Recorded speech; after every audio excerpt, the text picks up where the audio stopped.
series that I'm calling Who's in Charge? And this first one, the plagues. Now, most people know the story of the 10 plagues that beset Egypt when Moses was demanding that Pharaoh let the people go. It was certainly a good Sunday school story. We've often tended to see it as a battle of wills between God and Pharaoh. It's like God would try something and that didn't work, so well, let's see if this one works, and so on. And yes, it was a standoff between God and Pharaoh, but actually the story is one of God dismantling the Egyptian religion. Now, each plague relates to a particular Egyptian god or gods. And so God is showing bit by bit that they have no real power.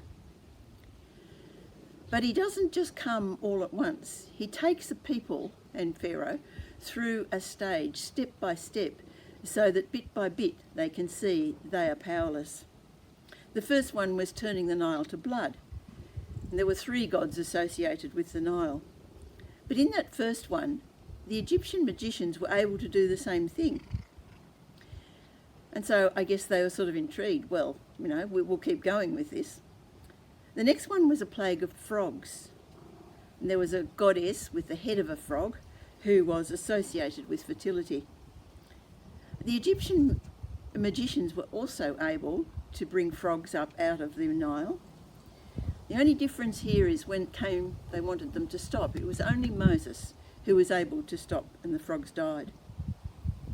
The next one was lice, or gnats, and it came from the dust of the earth.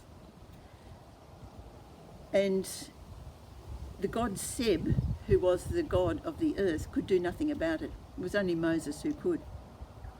Then it was flies. And this time the difference is that the flies only affected the Egyptians, not the Israelites.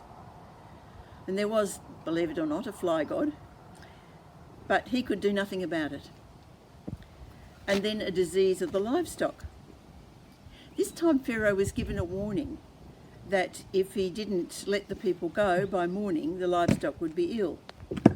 And he refused, and of course the next morning the livestock all began to die, except for the livestock of the Israelites. There were 4 gods associated with cattle, and they had no power. Then came boils, again affecting only the Egyptians. The magicians tried to invoke healing from the healing gods, but they couldn't. Then a ferocious hailstorm.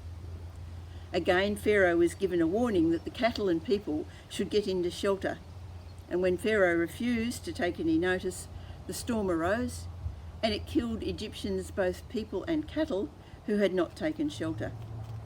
The gods and goddesses of the sky and the atmosphere could do nothing.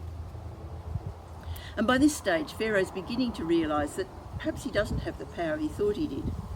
And he says, the Lord is right and we are in the wrong. And he promised to let the people go. But of course, as soon as the hail stopped, he reneged. Now the hail had destroyed their flax and barley, but the wheat and spelt was not yet ready, and so it didn't damage them. And so the next plague was locusts, which came and they just simply ate out everything. There was a particular god called Serapia, whose job it was to protect the crops from locusts. Well, he obviously didn't do a very good job. Pharaoh's officials at this stage start begging him, please, let the people go. And Pharaoh himself starts bargaining. Okay, I'll let the men go, but not the women and children. And so the next plague was darkness.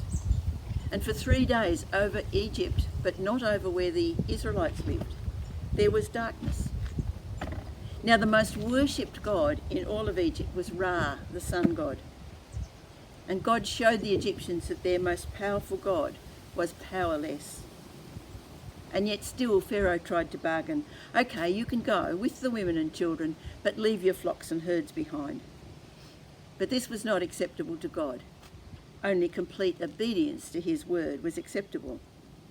And so came the last plague, where the firstborn of every Egyptian, whether it was human or cattle or whatever, the firstborn just died quietly in the night. And this was the final blow. And it wasn't just because it was such a tragic, horrendous thing for them, but it was the final blow because they believed that Pharaoh held the key to life. For the sun to get up in the morning, it was Pharaoh that enabled it. He enabled them to live. And in here, God is showing who really has the power over life and death. So step by step, God's shown the Egyptians that their gods had no power. There was only one God, and that is the God of the Israelites.